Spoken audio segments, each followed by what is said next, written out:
Hello everyone, welcome to Buddha's Zen Wisdom. Today, I want to share some thoughts about life and what it truly means to live well. Why do we live our lives, and what is the best way to live them? These are questions that don't have clear-cut answers.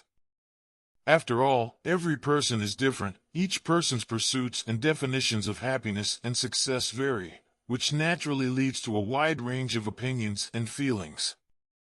However, one thing is certain, as long as we don't betray ourselves and live according to our own desires, we can minimize regret and live a life free from remorse.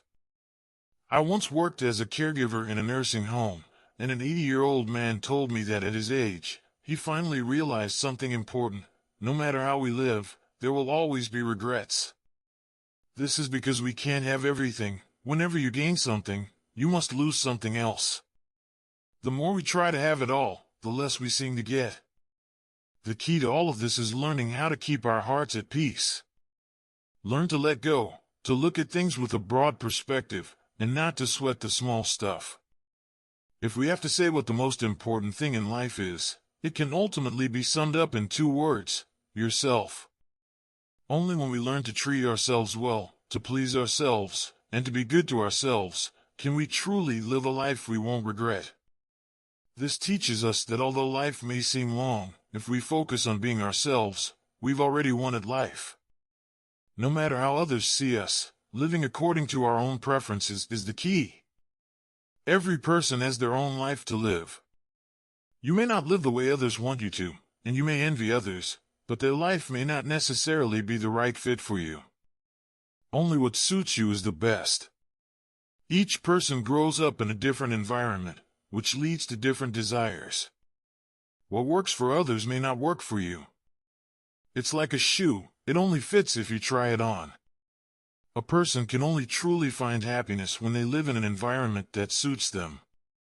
Only then can they truly live as themselves. So, life is never meant to be lived for others. As long as you're happy with your life, that's all that matters. What's most important is that it's right for you. At all times, being true to yourself is the best approach. Not all fish are meant to live in the same sea. If they're from different worlds, there's no need to force it. We are all mere dust in this world, and we're not as important as we think. Neither are others. Never let others influence who you are. When you value yourself, others will care about you too. Life is yours. It's not meant to be lived for others.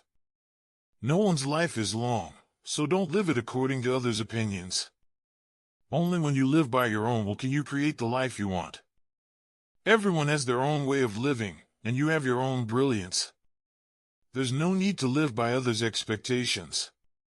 Life is like drinking water, you know whether it's cold or warm.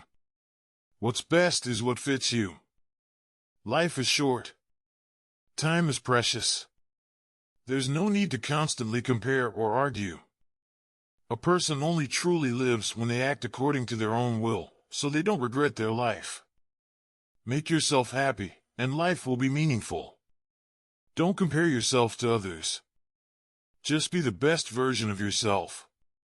No matter how well you do, there will always be someone better. There will always be people who dislike you. Instead of living in constant comparison, learn to be yourself. As long as you live sincerely and put in the effort to let go, the comparisons won't matter. We should focus on living our own lives. Don't try to match someone else's. There is no real comparison in this world because everyone is unique. There's no need to compare.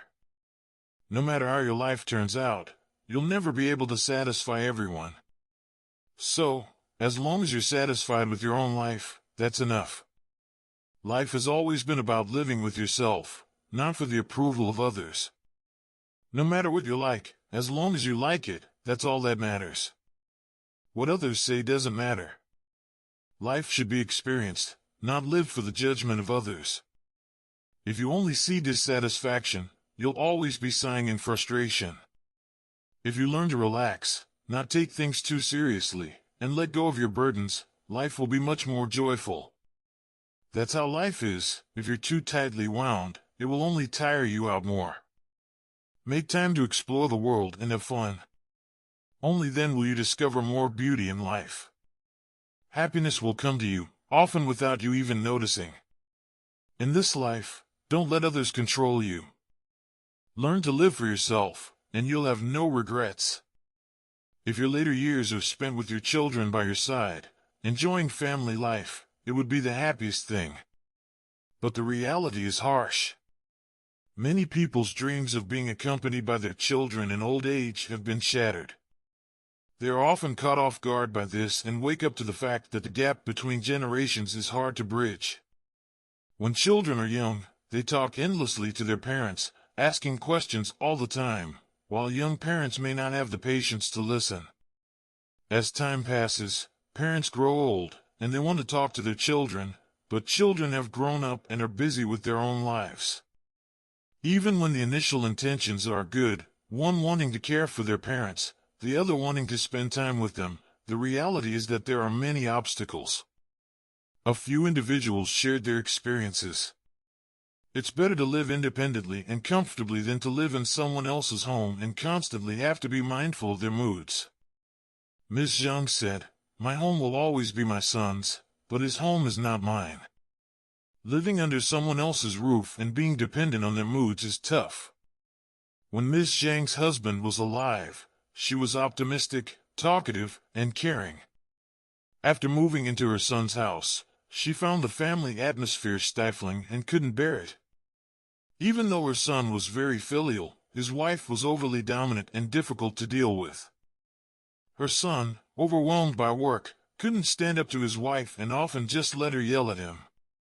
Sometimes, he'd tell me, "My wife is the boss at work, and she takes out her stress on me. What's the point in arguing about it?"